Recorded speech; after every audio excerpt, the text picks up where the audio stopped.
Los relatos sobre personas supuestamente raptadas por seres extraterrestres vienen repitiéndose desde hace décadas. Uno de ellos es el de Carla Batista, una mujer portuguesa que afirma haber sido abducida desde muy pequeña. Veía luces, sentía zumbidos, a veces oía sonidos más agudos. Muchas veces por la noche veía una luz en su cuarto, el colchón refulgía como si fuera incandescente. Situaciones muy extrañas. Era una chica retraída y cada vez tenía menos amigos. Con el paso de los años, esta situación comenzó a afectar seriamente a su vida social, por lo que acudió a distintas terapias en busca de ayuda. Carla fue enviada por el grupo de estudio de ufología para realizar una sesión. Porque ella se quejaba de haber sido raptada por extraterrestres durante la noche. Tenía marcas en el cuerpo. Había una luz azul que surgía en el cuarto, tras lo cual no recordaba nada. Tenía muchos momentos de amnesia, periodos sin recuerdo de lo que pasaba durante la noche. Ella vino, por tanto, para tratar de esclarecer esas situaciones. Yo la recibí como médico, como terapeuta, para ayudarla a integrar esos momentos. Momentos como el que ocurrió el 4 de septiembre de 1989, cuando Carla y varios amigos salen de Lisboa para pasar unos días de vacaciones. Salen de aquel lugar 2 coches, ella con 2 personas más dentro del coche y 3 personas más en el coche de delante. Pasan el puente 25 de abril y nada más pasar, hay un reclamo luminoso que al pasar ellos se apaga. Unos minutos más tarde, uno de los amigos dice que hay una estrella que parece seguirles. Y al mismo tiempo, parece que está perdiendo el control del vehículo. Parece que el coche no quiere andar. Parece que el coche se estuviera levantando. A ella incluso le cuesta respirar. Quiere que el coche que va delante se detenga. Quiere salir de allí. No lo consigue y de repente ve todo nublado. Deja de ver y grita: "¡Paren! ¡Paren! ¡Paren!". Cuando logran detener los vehículos, Carla se encuentra en un serio estado de shock. No recuerda nada. Una cosa curiosa. Habían hecho un viaje de unos pocos minutos y el motor aún estaba frío. Las ruedas estaban frías y el interior del coche estaría más o menos helado. Ella apunta que había unas marcas, tipo quemaduras, en la parte superior del coche. Aquel coche nunca más volvió a funcionar. A la mañana siguiente detecta unas manchas. Una mancha debajo de la barbilla y otra en la zona del ombligo. Como unas incisiones. El concepto de abducción es un término jurídico, significa rapto, secuestro. Lo que pasa es que posiblemente la gran mayoría de las personas, del público, lo asocia directamente al fenómeno ufológico y a una de las vertientes, creo, más interesantes y a la vez más polémicas que hay, ¿no? Y es el secuestro de un terrestre por parte de una inteligencia extraterrestre, en la que luego tenemos diferentes variantes, ¿no? Porque ya no solo se queda en el secuestro, según dicen los testigos, sino que incluso en ocasiones se llegan a realizar algún tipo de pruebas dentro de esa supuesta nave extraterrestre, incluso en ocasiones se realizan hasta implantes, es decir, el abanico es muy amplio. Una abducción es un secuestro intencionado y no permitido. Va contra nuestros principios. Se nos hace cuando estamos inconscientes, sin nuestra autorización. Se practican técnicas invasivas. Es tremendamente traumático. Las personas luego no logran convivir con ello. A pesar de no recordar lo que ocurrió, comienzan a experimentar una traumatología traumática y necesitan ayuda para aclarar lo ocurrido. Las experiencias de abducción son traumáticas. De hecho, no hay ningún caso de abducción que voluntariamente haya dicho: me apunto a ser abducido. En 2007, Carla regresa a las sesiones de psicoterapia para tratar de aclarar qué o quién estaba provocando aquellas pérdidas de memoria. Seguimos el esquema clásico. A través de un estado de relajación, de hipnosis clínica, se le transporta hasta aquellas noches en las que ella se quejaba de algo que pasaba, pero no recordaba.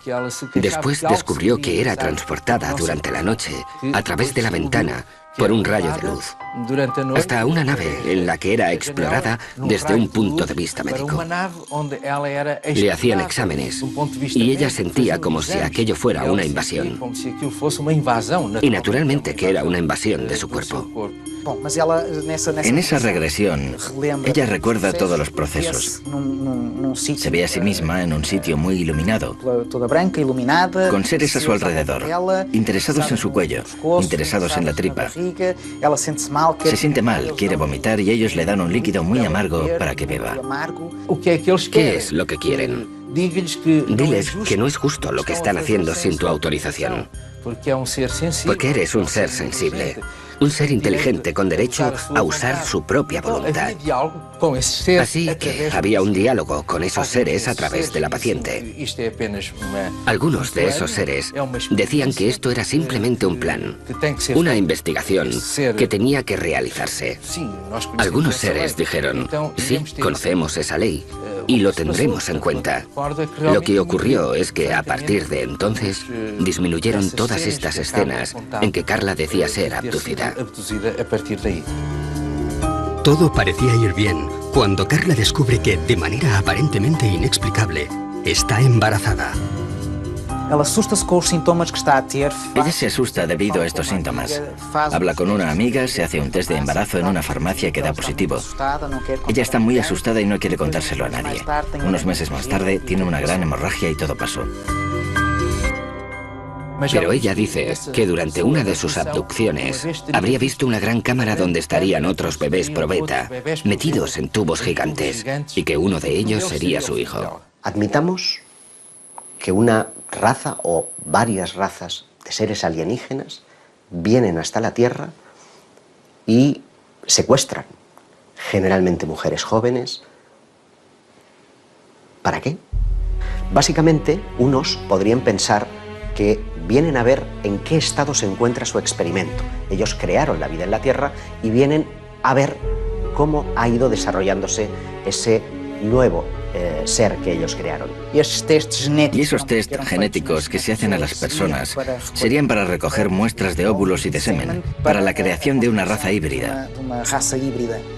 Del mismo modo en que el Homo sapiens sapiens consiguió superar al Neandertal, aquí tendríamos una raza híbrida que en el futuro vendría a hacerse con el planeta y alzarse sobre el Homo sapiens sapiens. Sin lugar a dudas, el fenómeno abducción acompaña al ser humano desde que tiene conciencia de ser hombre. Y esto es sorprendente porque revela que estamos siendo tutelados por una especie de inteligencia. No sabemos si extraterrestre o extradimensional, pero en cualquier caso ajena a nuestra propia conciencia y que nos ayuda a modelar nuestras creencias desde la noche de los tiempos.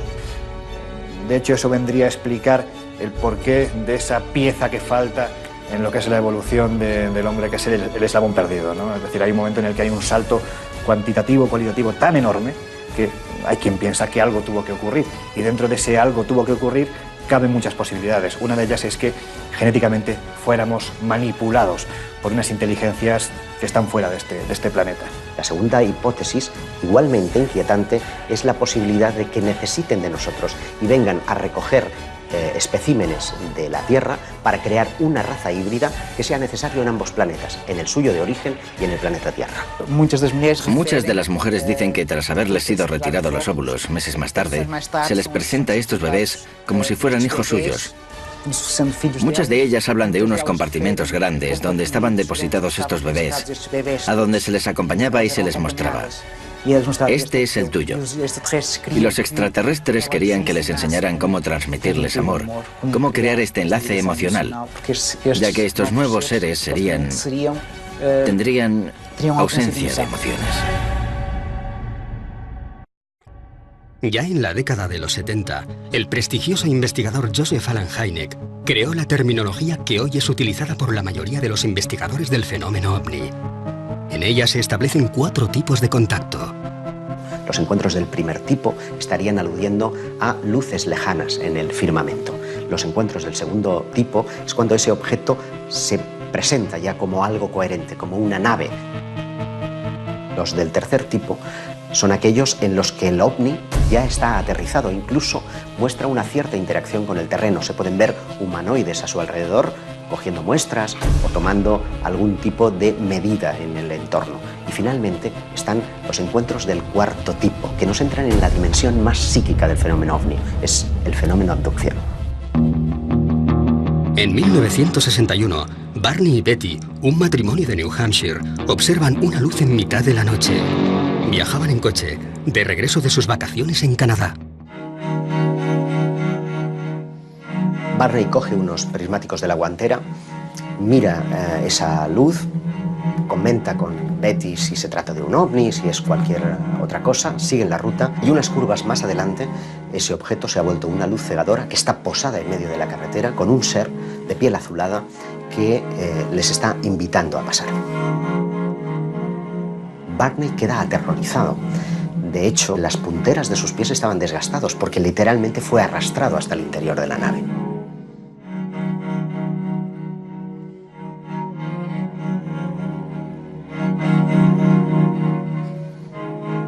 Años más tarde, en 1966, la pareja acude a terapia. Desde aquel extraño suceso, ambos sufrían pesadillas muy similares. Fueron atendidos por el doctor Benjamin Simon, quien les sometió a distintos procesos de hipnosis. Hacen sesiones de hipnosis, sesiones separadas, cada uno en su sesión y ambos relatan lo mismo. A pesar de las constantes protestas del matrimonio, dentro de la nave fueron separados.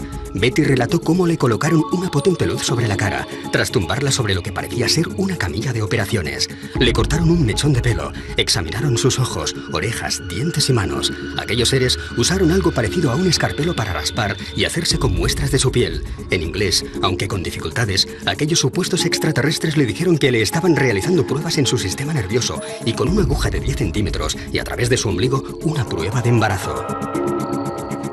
Sin ningún tipo de sedación, se le introduce una especie de aguja a través del conducto umbilical. Ella sigue preguntando y le dicen que es una especie de test de embarazo.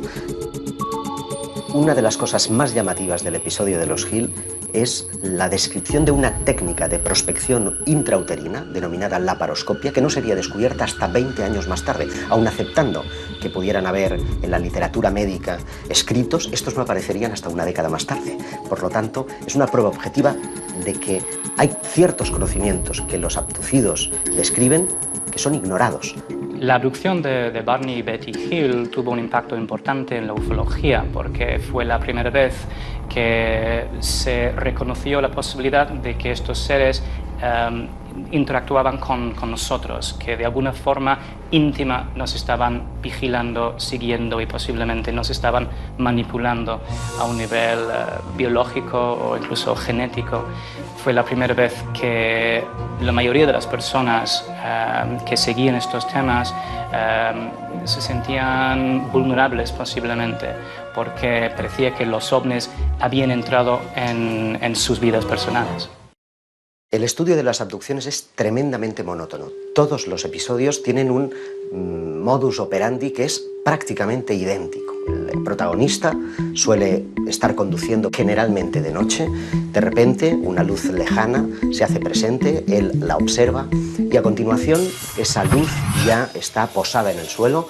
Unos seres le invitan en unos casos, en otros son forzados al interior de lo que ya es claramente una nave y allí son sometidos a todo tipo de experimentos, de reconocimientos médicos, de un chequeo muy general pero con un punto común, y es que todos ellos tienen un interés fundamental en la genética, en la reproducción.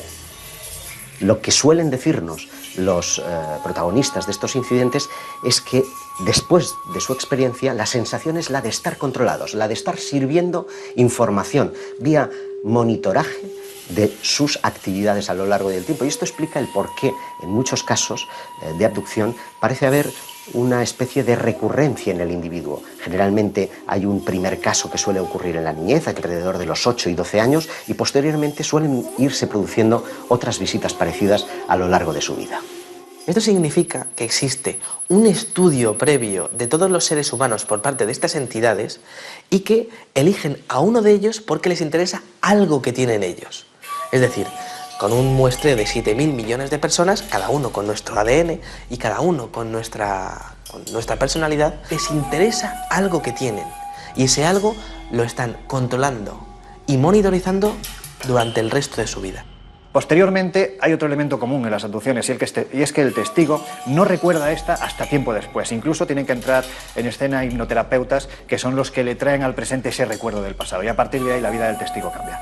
El tiempo es muy importante en los casos de abducción porque parece que los seres que tripulan las naves parecen jugar con él. Se produce lo que llamamos un tiempo perdido. Es decir, el personaje, después de haber experimentado todo el proceso de abducción, no recuerdan nada.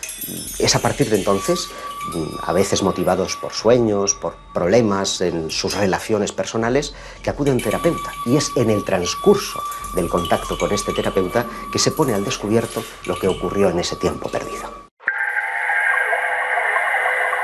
¿Realmente nos encontramos ante un plan genético ideado por seres provenientes de otro planeta?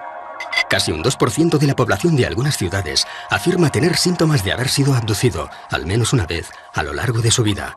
Entre esos cientos de miles de personas, solo unos pocos afirman poseer algún tipo de prueba física, tras la manipulación a la que fueron sometidos. El tema de los implantes quizás sea el más interesante a nivel de abducciones por la prueba física que eso conlleva. Durante muchos años se ha expuesto que algunos abducidos dicen que han tenido diferentes marcas tras esas abducciones. Esas marcas que en algunos casos puede quedarse toda la vida o en algunos otros casos dicen que desaparecen. En la primavera de 2011 sale a la luz el caso de Ron Noel, un hombre que afirma haber sido abducido en repetidas ocasiones desde que tenía 9 años. Con una vida llena de lagunas y de momentos en blanco, acude a distintos especialistas, pero es en una sencilla revisión médica donde una radiografía hace saltar la sorpresa. Dentro del interior de su hueso, del hueso del cúbito, tenía una pieza metálica. Él no recordaba haber tenido ningún tipo de accidente, él no recordaba haber tenido ningún tipo de operación anterior y, bueno, pues el hecho es que estaba ahí. Ron, ante la falta de respuesta, se pone en contacto con Roger Lehr, un excéntrico especialista en extracción de implantes. Ya en las primeras pruebas realizadas, descubrirían que se encontraban ante algo distinto a todo lo estudiado hasta la fecha. Un detalle muy interesante es que se emitían ondas de radio. Pudieron comprobar cómo, a través de un medidor de radio, pues aquel aparato estaba emitiendo una onda de radio. Quizá otra de las cosas más interesantes era que existe una capa de protección proteica alrededor de ese implante. En 2012, el mismo Roger Lehr realiza la extracción del implante y su posterior examen. Lo que se veía en ese microscopio electrónico es posiblemente el aparato más sofisticado que ha visto el hombre en toda su historia. Estamos hablando de un mecanismo prácticamente biológico. Tiene carácter metálico, pero cuando lo empiezas a ver, tiene características prácticamente de células. También muy interesante el hecho de la composición química, que tenía metales que están relacionados con la composición química de diferentes meteoritos encontrados en diferentes partes del mundo. Ese tipo de implantes llegan a disolverse, como si al contacto con el aire sufriesen un proceso de oxidación que fuese absolutamente colosal. Y esos implantes pues prácticamente desaparecen a los pocos minutos.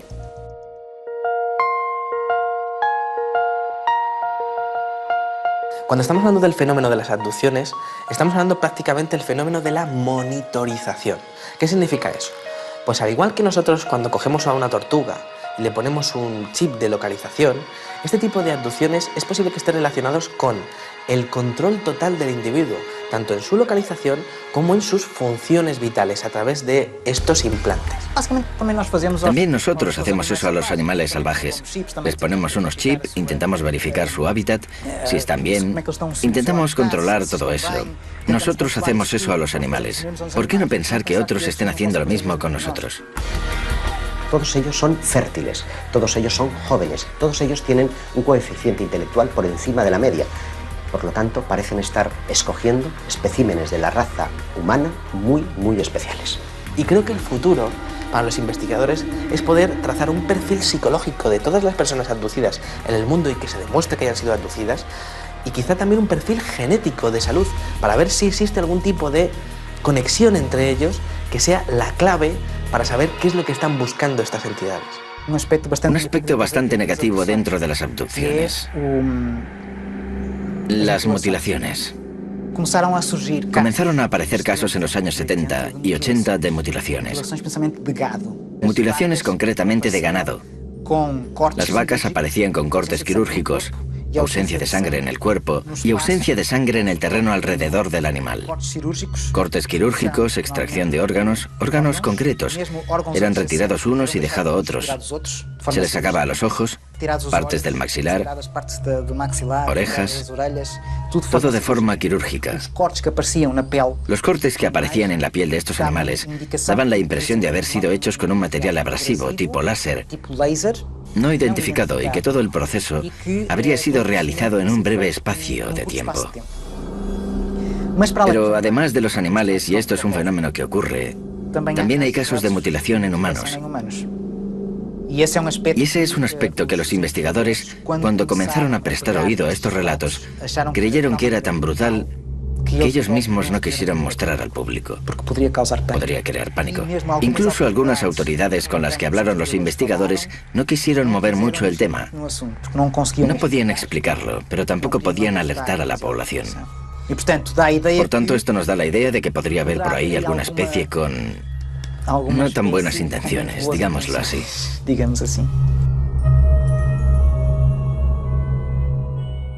Tenemos muchos casos españoles interesantes. Recuerdo, por ejemplo, el caso de Miguel Herrero Sierra, que en 1978 se dirigía hacia Guadalajara por la Nacional 320.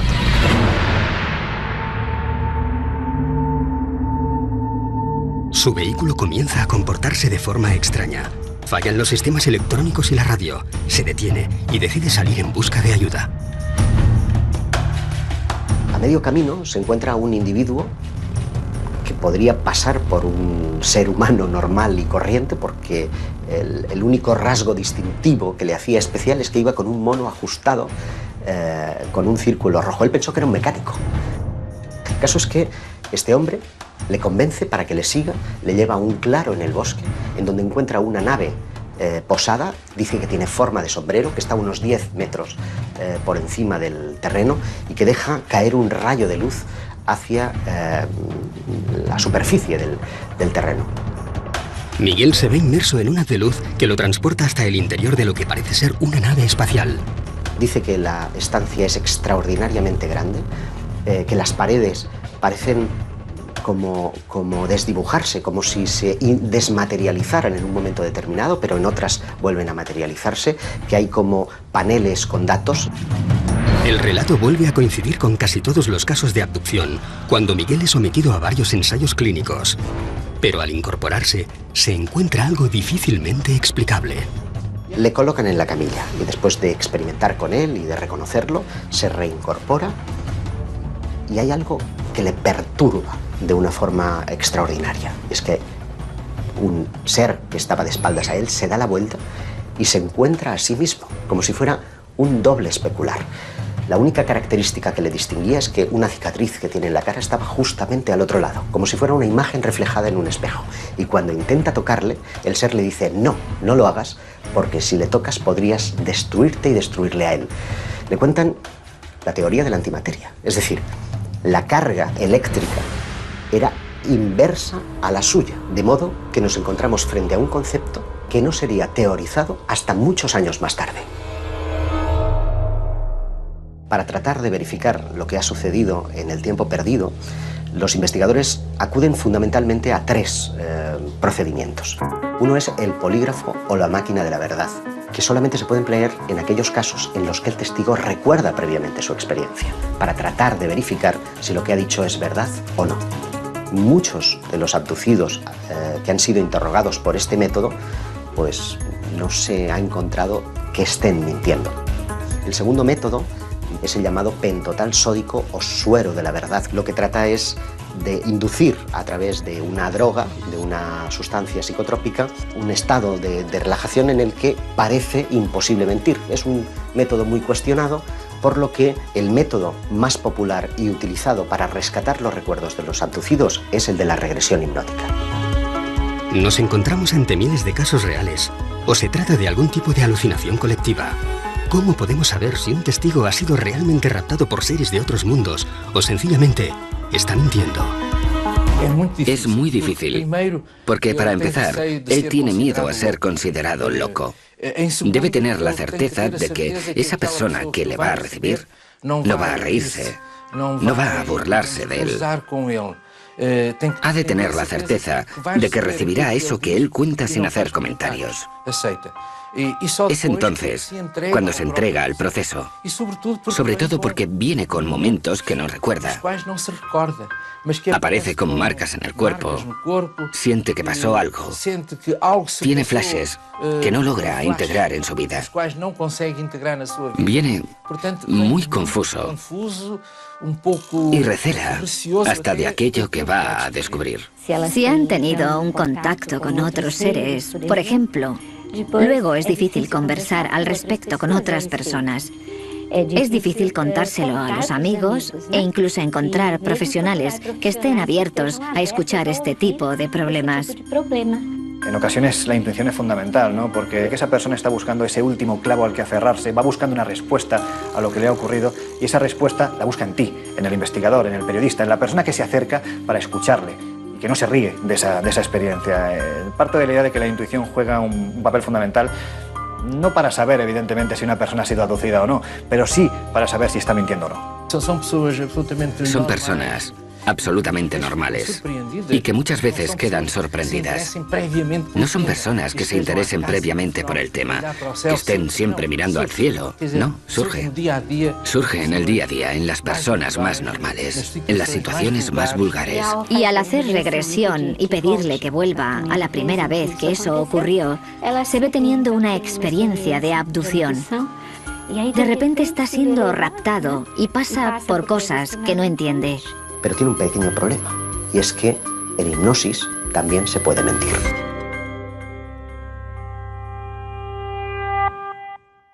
Todos los interrogantes y todas las teorías que surgen del fenómeno abducción tienen un mismo punto de partida, espacios de tiempo en blanco, minutos, días, semanas, meses o años que las víctimas aseguran ser incapaces de recordar. Nosotros tenemos estrategias para acceder a memorias profundas de nuestro inconsciente. Solo que intentamos no influenciar de ninguna manera en lo ocurrido. Decimos, por ejemplo, ve hasta la noche del 23 o 24 de julio. Intenta entender qué ocurrió. Describe qué es lo que ocurrió. Mira a tu derecha, mira a tu izquierda. ¿Cuándo sentiste eso? ¿Fue cuando estaba en la mesa de operaciones, por ejemplo? Sometido a una anestesia, en un ambiente totalmente inhóspito. Muchas veces también identificamos experiencias con otros seres, de contacto con otros seres que no forman parte del mundo manifiesto tal y como lo conocemos en nuestra consciencia. Eso sí, puedo asegurar que es una experiencia de gran intensidad, de catarsis, de dolor. Cuando hay lugar para ello, de alegría. Cuando hay casos para ello, de miedo, de terror. Todo es vivido con mucha intensidad. El corazón late más deprisa, las manos transpiran. Cuando el testigo, la persona en este caso que ha sido víctima de una supuesta abducción, empieza a hablar, yo parto de la idea de que el primer sorprendido es precisamente el psiquiatra o el hipnoterapeuta que está llevando a cabo esta experiencia, porque lo que le están contando aparentemente no se corresponde con una persona ni que esté loca, ni que tenga algún problema mental, ni que esté mintiendo, ni que esté fabulando. Aparentemente hay algo real y esto suele salir a través de los procesos de hipnoterapia. Esto debería ser estudiado. Intentar percibir qué hay detrás.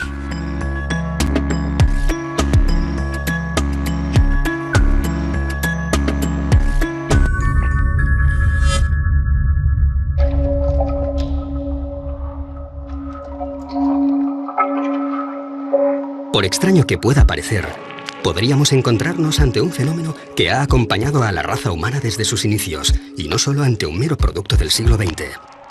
Pero es especialmente en el periodo de la Edad Media donde vamos a encontrar una serie de relatos que parecen encajar 100% con las modernas abducciones. Me estoy refiriendo a los íncubos y súcubos. Las actas inquisitoriales están llenas de descripciones de seres que se asemejan a los modernos extraterrestres. Es decir, la similitud es tan extraordinaria que parece que estamos ante el mismo fenómeno. No dicen ovni porque los ovnis no existían. Lo interesante para mí es que nunca hemos dejado de hablar de abducciones, es decir, que llevamos 500 años y posiblemente más tiempo, miles de años, quién sabe, hablando del rapto de humanos por parte de seres extraños. En 1486 se publicó un libro que se llamaba el Malleus Maleficarum, que describe los fenómenos relacionados con la brujería y con la demonología. Sirvió como una especie de guía para cazar brujas y para discutir temas importantes como si los demonios nos raptan, si nos utilizan para engendrar sus propios hijos, cosas así que hoy en día surgen en las abducciones modernas. Si analizas lo que dicen acerca de los demonios, ves muchas similitudes entre los extraterrestres y los demonios. Los cazadores de brujas decían que no solo las brujas fueron raptadas por los demonios, sino cualquier persona. También se especulaba si estas abducciones eran fenómenos mentales, es decir, si el demonio era capaz de raptar a una persona mentalmente o si lo hacía físicamente. Llegaron a 4 conclusiones. Primero, que a veces las abducciones de personas en el siglo XV eran fenómenos físicos y a veces fenómenos puramente mentales. También concluyeron que no había ninguna forma de predecir exactamente quién sería raptado por los demonios. También que estas abducciones podían ocurrir de forma visible o invisible, y también llegaron a la conclusión de que muchas personas son secuestradas contra su voluntad. Otras características de los demonios, según apuntaron los autores del Malleus Maleficarum, eran que cuando comunicaban no se les veía mover las bocas, es decir, que parecían comunicar de una forma misteriosa.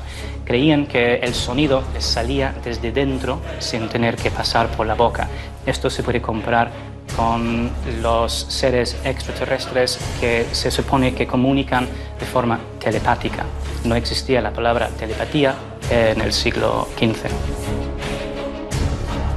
En las abducciones actuales se habla de cómo los extraterrestres pueden crear una especie de visión o panorama para que los testigos se confundan, no saben exactamente lo que está pasando.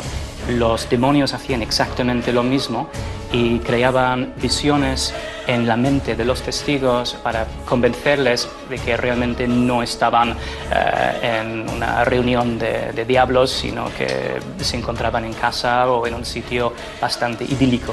Los seres sobrenaturales en el folclore y también en la demonología tienen cierta obsesión por las actividades sexuales de los humanos y también con la posibilidad de crear una especie de híbrido entre ellos y los humanos. Los diablos parecían sacar semen a los humanos y transportarlos de alguna manera y crear otros seres utilizando este producto. Y a veces incluso embarazos que terminaban de una forma bastante misteriosa y desaparecían de repente. Evidentemente, con el paso de los siglos, la vida es otra, el entorno es otro, la tecnología es otra, y lo que antes identificábamos como dioses o demonios, ahora identificamos con extraterrestres. Ante el reto que suponen los viajes interestelares, algunos investigadores han sugerido si ellos, esos seres que llamamos extraterrestres, no estarían en realidad ya en nuestro mundo, desde la más remota antigüedad, que se hubieran quedado. Dentro de esa teoría prospera una que tiene que ver con el mundo intraterrestre. En 1985, Xavier Claret, fotógrafo profesional, sube al Monte del Montseny en Cataluña para cubrir un reportaje sobre el dolmen de Vallgorguina. Sin saber cómo, se ve rodeado por una densa niebla. Cuando se estaba aproximando al dolmen, siente un olor fétido, como a huevos podridos, y pierde el conocimiento. Según el relato de Xavier, parece como si fuese arrastrado por algo o por un grupo de personas hasta el interior de una cueva. Y es curioso porque cuando lo recobra, a su alrededor hay unos seres de aspecto monstruoso, con la piel viscosa, que están colocando un líquido ámbar en su piel. Y uno de ellos parece estar manipulando el dispositivo de cámara. De modo que lo que nos lega son 2 polémicas fotografías que muestran planos muy desenfocados de lo que en apariencia son las manos de estos seres intraterrestres y una cabeza distorsionada. El relato es 100% real. Xavier fue sometido a regresión hipnótica, fue sometido al polígrafo y a la prueba del pentotal. Él describe a los seres de 1,20 m aproximadamente, como con carnes muy flácidas, muy viscosos y de aspecto monstruoso, y además con un olor verdaderamente fétido. El rostro parece tener como una especie como de antenas o algo parecido, con unas orejas como muy caídas, muy viscosas, y lo que son los ojos son prácticamente como dos botones estirados en el rostro. Seres verdaderamente monstruosos.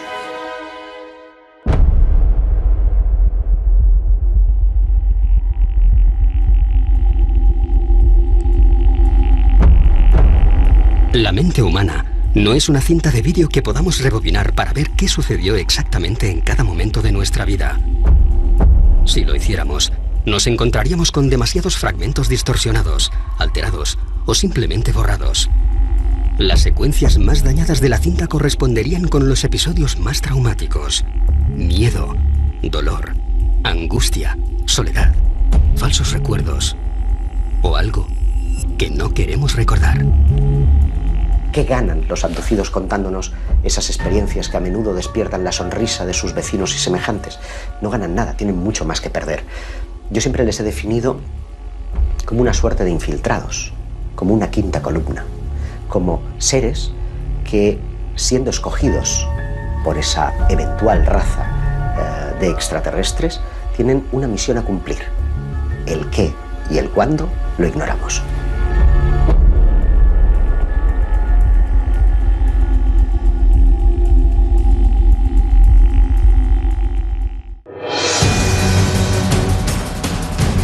Lo hemos llamado posesión demoníaca, enfermedad, rapto, pero el fenómeno abducción podría habernos acompañado desde hace siglos. Para algunos, nos encontramos ante un plan genético trazado por una inteligencia extraterrestre, en el que la raza humana seríamos simples cobayas. Para otros, esas mismas entidades habrían sido nuestros creadores. Pero para las víctimas de los miles de casos recogidos en todo el planeta, todo esto es una pesadilla de la que no siempre consiguen despertar.